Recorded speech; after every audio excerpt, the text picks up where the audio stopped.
First of all, I want to apologize a little bit for the shakiness of the video. I was walking and I had to walk kind of quickly because we didn't have much time to spend on the road here. Uh, that said, this is a video of several clips I took as we walked along Illinois 351. That sign right there is right near the entrance, the walking entrance to the I M Canal. And now we're walking down toward the drive-in entrance of the I M Canal. If you look on the ground in front of us, you can see that the gravel was washed off the shoulder and onto the grass on the right-hand side of the road there. So a little bit of noticeable impact from the floodwaters, not too much. And so we've got some crossfades coming up here as we walk down the road just to speed the process up a little bit. And what you'll notice is, as I get farther down the road, the impact is greater.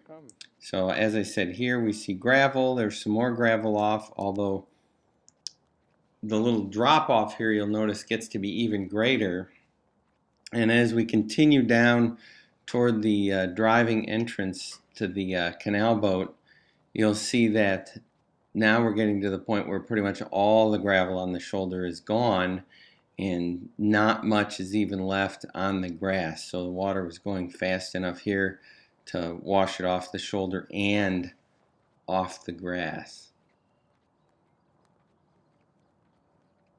And the water here was going, pretty quick. You'll see the next jump is coming up. Here we go, a little bit farther. Now we're past the entrance where you drive in, and you can see that we've got a little bit more scour here. The edge of the pavement is completely exposed. We've got some holes here on the shoulder, so you can see the water is now going fast enough to actually excavate some of the dirt. And as you go through here, you'll see right in front of the grass there's a little more. I turned the camera so you could see the trees on the left-hand side of the road were blocking the water, and that slowed down the velocity.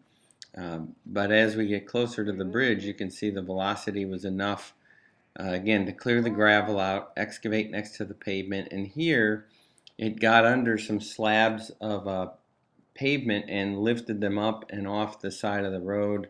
And deposited those slabs on the shoulder.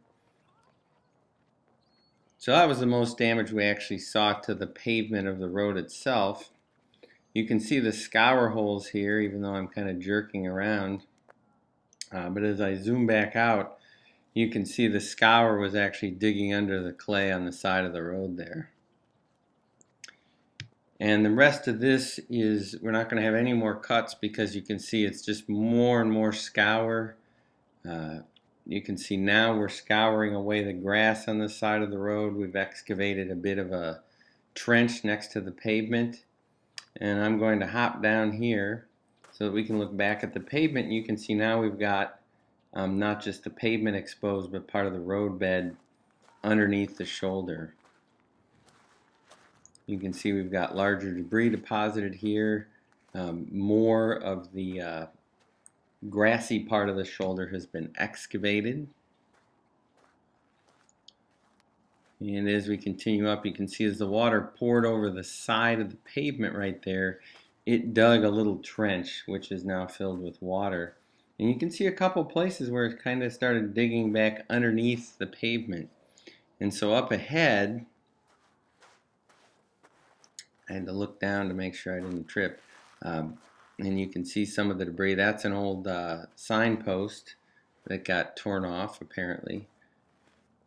But you can see right there the pavement was undermined enough that it actually collapsed. So this is one of the reasons why 351 has not been opened up. It's going to take quite a bit of work to come back in here and rebuild the shoulder and get some dirt back under the pavement. There's a manhole cover there. You can see excavation all around that. And a real serious drop off now. So we've got probably 2 feet or more of the shoulder has been removed. We can see some ripple marks. The kids started collecting shells from the gravel here. You can see the floating debris off to the right.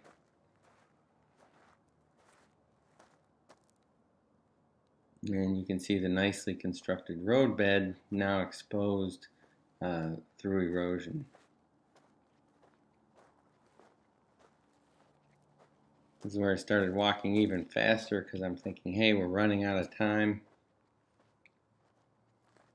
This is roughly the location where the van from Peru was photographed by the News Tribune in an airplane, and at least at this point in time, the woman who was standing next to the van in the photo has not been found. And you get an idea here of why that might be. Again, you can see the velocity of the water had to be pretty high to excavate this much sediment. And so that's enough to take the feet out from underneath somebody, unfortunately. And of course, that's why they had the road closed. You can see some more collapse here of the pavement. You can see the excavation, the water dug out from underneath the road all the way around the curve up ahead. There's a little zoom so you can see up ahead before I turn around and go home.